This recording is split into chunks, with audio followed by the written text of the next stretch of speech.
Salam kerahiman. Hari ini kita ketemu lagi tanggal 4 Agustus.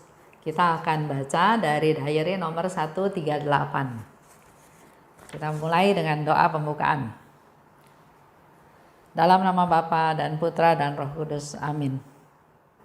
Tariklah saya ya Tuhan, supaya saya ada di dalam Engkau. Cintai saya, supaya saya bisa mengasihi sesama. Amin. Dalam nama Bapa dan Putra dan Roh Kudus. Amin. Kita lihat 138. Ketika aku keluar ke lorong biara, suatu penderitaan dan penghinaan berat dari pihak seseorang langsung harus kuhadapi. Aku menerimanya dengan ketaklukan kepada kehendak yang luhur, dan aku merapat erat pada hati Yesus yang Maha Kudus, Tuhan, sambil membiarkan Dia mengetahui bahwa aku siap untuk menanggung apapun. Untuk itu aku telah mempersembahkan diriku. Penderitaan tampak bermunculan seolah dari bawah tanah. Bahkan Mother Margaretha sendiri heran. Bagi orang-orang lain, banyak hal lolos dari perhatian karena memang hal itu tidak berharga untuk menyita perhatian sedikit pun dari mereka. Tetapi bagiku tidak suatu pun lolos dari perhatian. Setiap kata dianalisis, setiap langkah diawasi. Seorang suster berkata kepadaku, "Bersiaplah suster untuk menerima sebuah salib kecil dari tangan Mother Superior. Saya merasa kasihan kepadamu. Tetapi dalam lubuk jiwaku, aku sendiri bersuka cita atas hal ini. Sudah lama aku siap untuk itu." Ketika ia melihat keberanianku, ia menjadi heran. Aku kini melihat bahwa jiwa tidak dapat melakukan banyak hal dari dirinya sendiri, tetapi bersama Allah ia dapat melakukan segala sesuatu. Inilah yang dapat dikerjakan berkat rahmat Allah. Tidak banyak jiwa yang selalu waspada untuk rahmat ilahi. Dan lebih sedikit lagi jiwa yang mengikuti ilham-ilham itu dengan setia. 138 dikatakan di sana, ketika aku keluar ke lorong biara. Jadi dari ruang adorasi, dia keluar ke lorong biara. Suatu penghinaan dan penderitaan berat dari pihak seseorang langsung harus kuhadapi. Di cerita yang lain, Suster Faustina pergi ke adorasi, mengalami ketakutan, mengalami kekhawatiran, tapi setelah dari ruang adorasi, dia merasa kuat, dia merasa berani menghadapi apapun. Ya. Yang kali ini, dia sama juga keluar dari lorong biara, tapi suatu penghinaan katanya, dan penderitaan berat dari seseorang langsung harus kuhadapi, langsung dapat ujian. Aku menerimanya. 1. Dengan ketaklukan kepada kehendak yang luhur. 2. Aku merapat erat pada hati Yesus yang Maha Kudus. Jadi apapun yang terjadi, step pertama adalah menerima. Aku takluk kepada kehendak yang luhur. Jadi berserah kepada Tuhan, pada kehendak Tuhan yang luhur. Menyerahkan diri pada kehendak Allah yang Maha Rahim. Dan yang kedua, bukan hanya menyerah saja, bukan hanya takluk saja, tapi dia punya inisiatif merapatkan diri, mendekatkan diri, bersatu dengan Tuhan, dengan Yesus yang Maha Kudus. Itu dilakukan oleh Suster Faustina, dikatakan supaya dia tahu bahwa aku siap untuk menanggung apapun.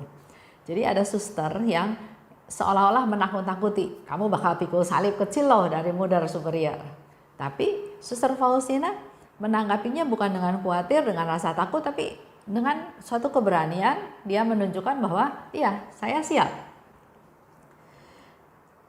Karena dia udah nggak berpikir untuk diri dia sendiri. Dia katakan, aku telah mempersembahkan diriku.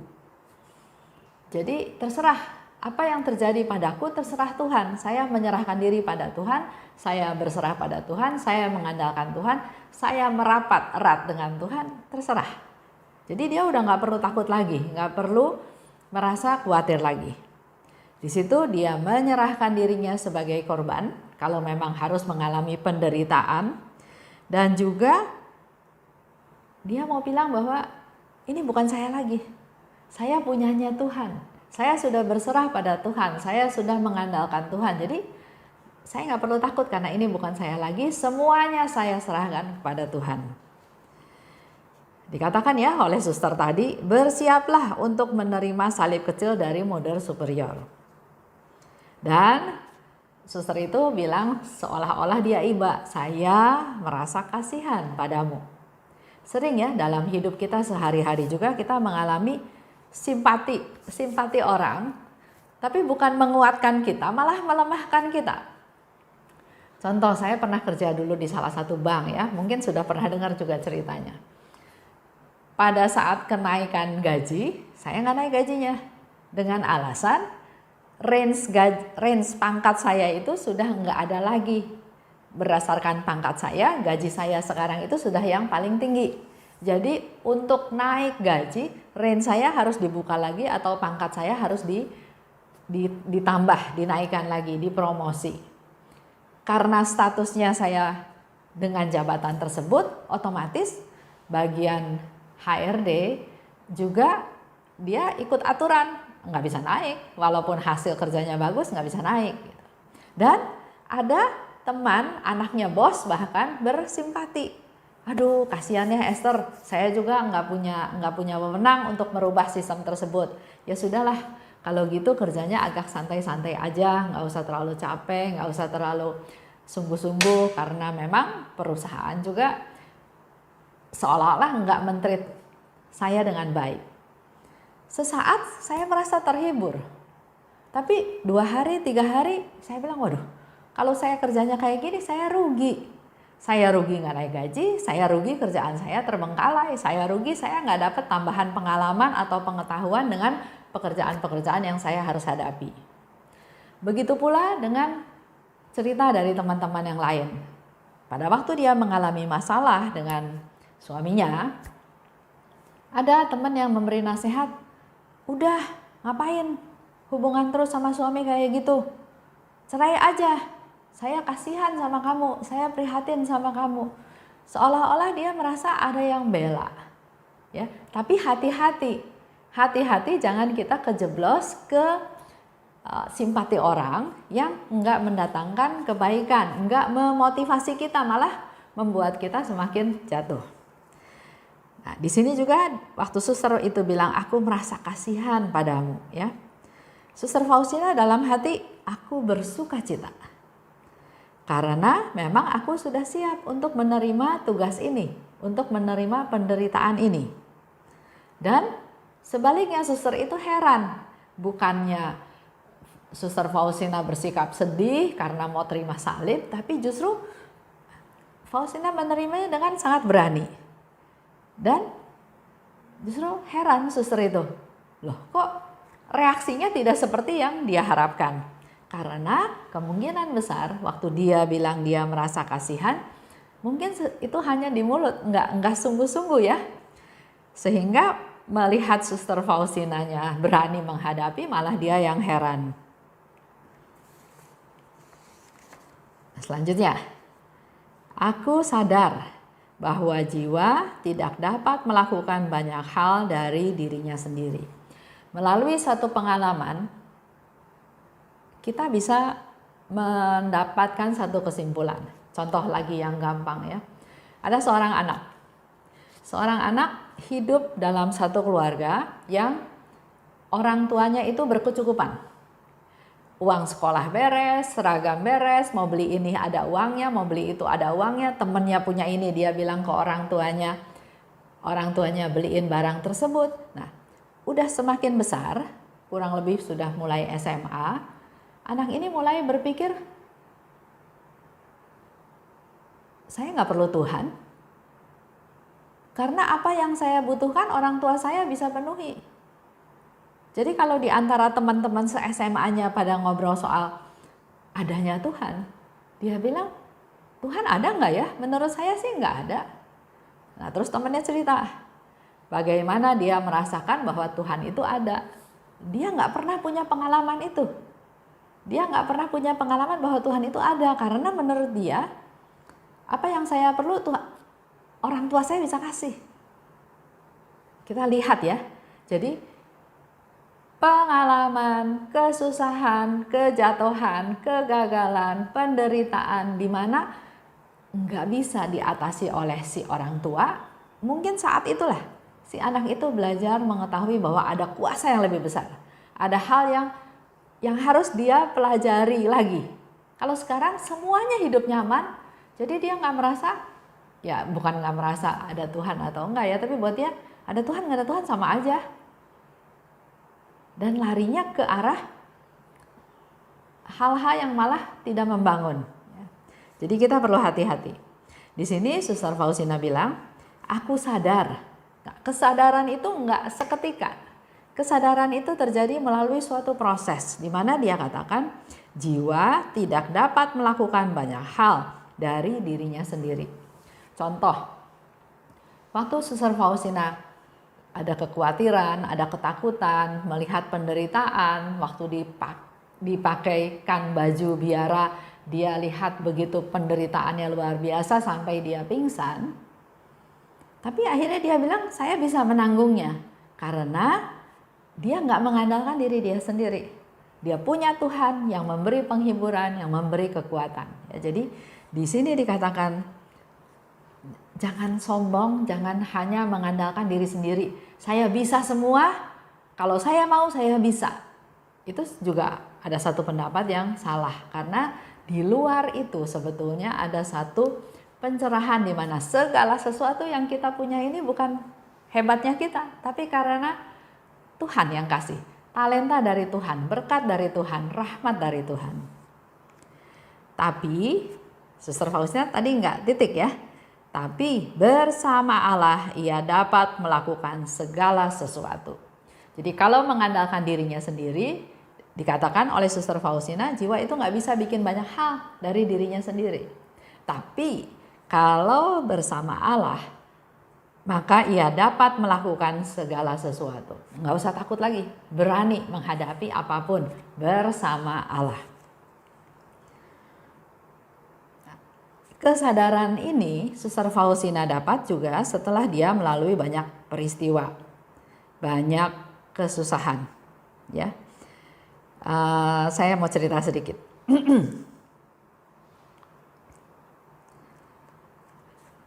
Ada orang yang hidup, bekerja, berkarya, dan sukses. Ya. Dia merasa ini kepandaian saya. Apa yang saya lakukan, apa yang saya dapat itu karena hebatnya saya. Ya. Bahkan dia merasa bahwa terjadi perselingkuhan itu atau menikah lagi itu sesuatu yang biasa aja. Enggak sesuatu yang berdosa. Ya. Karena menurut dia 2 dari antara 3 orang laki-laki semua juga melakukan hal seperti itu, dia bilang gitu ya. Kita mau kasih nasihatnya juga susah karena dia merasa apa yang dia lakukan benar. Dia merasa itu kemampuan saya sendiri, saya punya uang lebih, saya mau menikah lagi, saya mau ya suka-suka dia lah ya, karena dia merasa itu semua kepandaiannya dia. Nah, keluarganya melihat ini salah. Ya, tapi bagaimana menasehati si orang tua ini sementara orang tua ini merasa benar. Berbagai cara dilakukan oleh keluarganya untuk supaya dia jangan sampai menikah lagi. Oke, gagal sama yang satu, dia berusaha lagi cari yang lain lagi. Ya, itu dilakukan beberapa kali. Nggak ada pertobatan. Dijelaskan mengenai firman juga dia nggak mau dengar. Dia ya memang waktu itu belum Katolik juga ya. Jadi menurut dia Ini semua berkat dari Tuhan. Tuhan mengizinkan saya bisa ini, saya bisa itu gitu ya. Nah, satu-satunya yang bisa dilakukan adalah doa. Dengan berdoa, keluarga tersebut sungguh-sungguh berdoa. Berdoa untuk keselamatan daripada si ayah ini. Dengan sungguh-sungguh berdoa, dan seperti yang dikatakan oleh Suster Faustina, bersama Allah kita dapat melakukan segala sesuatu. Dan itu diterapkan dalam keluarga ini. Jadi anak-anaknya berdoa, punya satu iman, punya satu keyakinan, kalau dengan pikiran sendiri, dengan usaha sendiri nggak bakal berhasil. Tapi bersama dengan Allah, maka kita dapat melakukan segala sesuatu. Dan akhirnya tanpa diduga, terjadilah sesuatu yang menyebabkan dia masuk ke dalam pertobatan. Jadi buat Bapak Ibu yang punya masalah, jangan berusaha sendiri, jangan berdasarkan pikiran sendiri, jangan berdasarkan analisa sendiri. Tanpa Tuhan kita nggak bisa apa-apa. Tapi bersama Tuhan kita bisa melakukan banyak hal. Maka kita serahkan permasalahan itu kepada Tuhan. Biar Tuhan yang turun tangan. Selanjutnya ya, di sana dikatakan lagi, tidak banyak jiwa yang selalu waspada untuk rahmat ilahi. Tapi lebih sedikit lagi jiwa yang mengikuti ilham-ilham itu dengan setia. Ya, kita baca lagi sekali lagi ya. Tidak banyak jiwa yang selalu waspada untuk rahmat ilahi. Dan lebih sedikit lagi jiwa yang mengikuti ilham-ilham itu dengan setia. Kita harus peka. Karena Suster Faustina sudah katakan banyak jiwa yang tidak waspada untuk rahmat-rahmat tersebut, maka kita yang harus belajar lebih peka, mendekatkan diri pada Tuhan. Jadi pada waktu mengalami penderitaan, bukan protes, Tuhan kok saya menderita, Tuhan kok saya dijahatin orang, Tuhan kok keluarga saya begini, Tuhan kok suami saya begini, Tuhan kok istri saya begini, Tuhan kok mertua saya begini. Enggak ya. Tapi Suster Faustina di sini mengingatkan bahwa kita perlu waspada terhadap rahmat-rahmat ilahi tersebut. Dan selanjutnya kita juga perlu untuk mengikuti ilham-ilham itu dengan setia. Kalau menerima atau mengalami suatu penderitaan, suatu kesusahan, yang dilakukan pertama-tama adalah berserah pada Tuhan. Bersyukur dalam tanda kutip pada Tuhan. Kalau memang harus mengalami hal tersebut. Sama seperti tadi Suster Faustina ya. Bersyukur.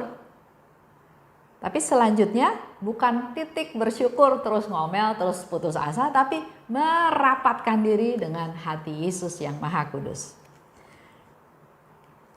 Nah, ini sebetulnya jadi PR kita. Kita diingatkan oleh Suster Faustina bahwa banyak jiwa yang tidak selalu waspada akan rahmat ilahi.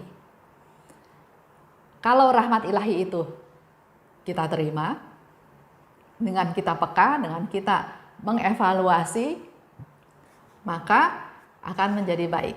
Tapi kalau kitanya menentang, menolak, maka nggak ada damai. Yang ada adalah keluhan.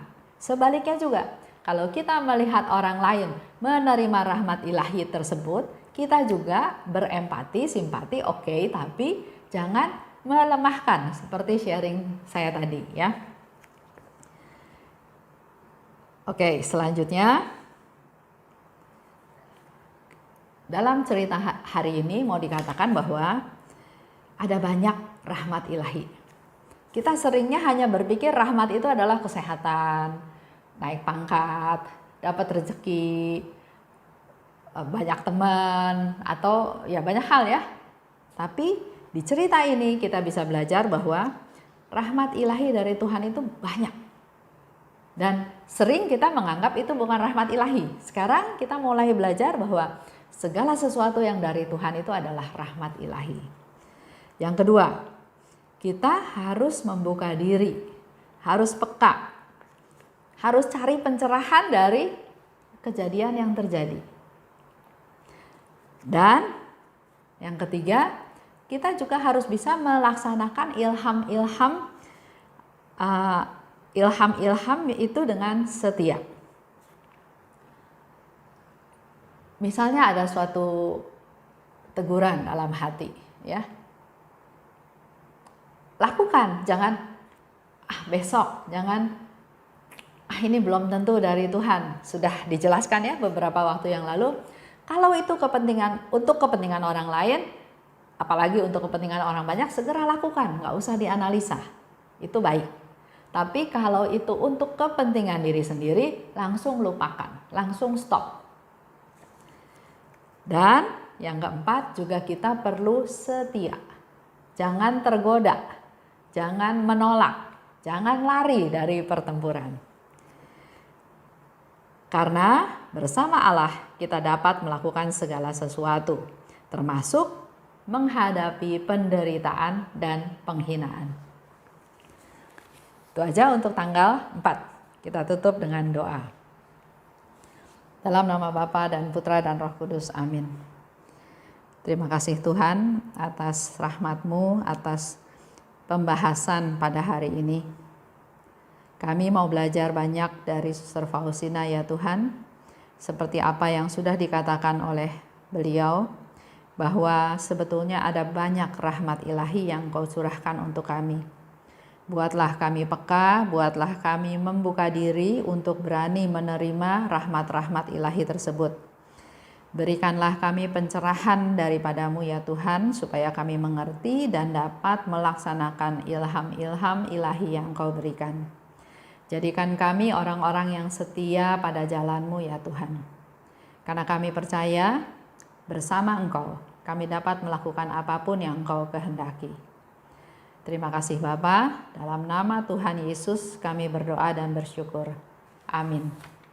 Dalam nama Bapa dan Putra dan Roh Kudus, amin. Salam kerahiman.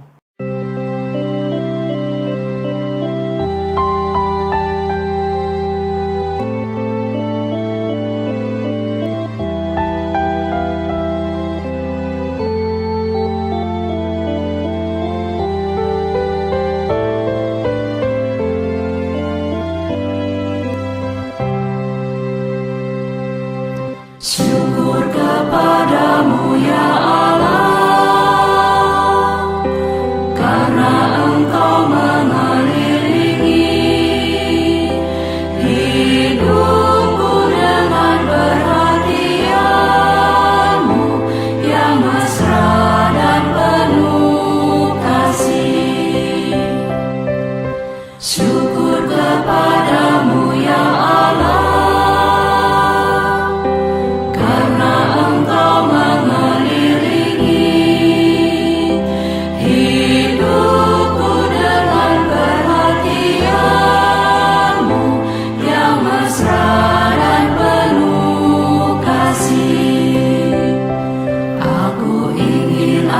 seluruh hidupku selalu menjadi ucapan syukur.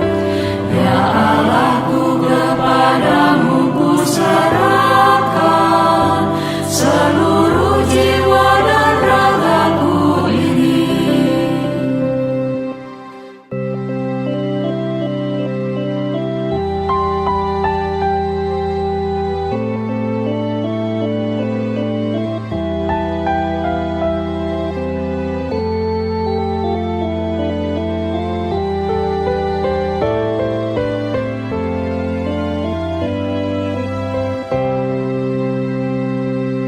Syukur kepadamu ya Allah,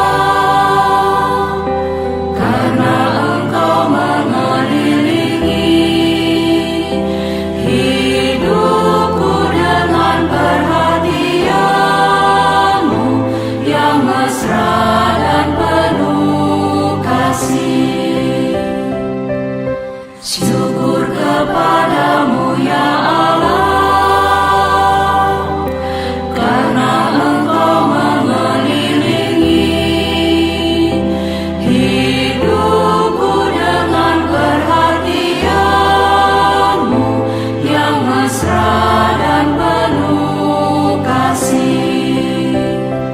aku ingin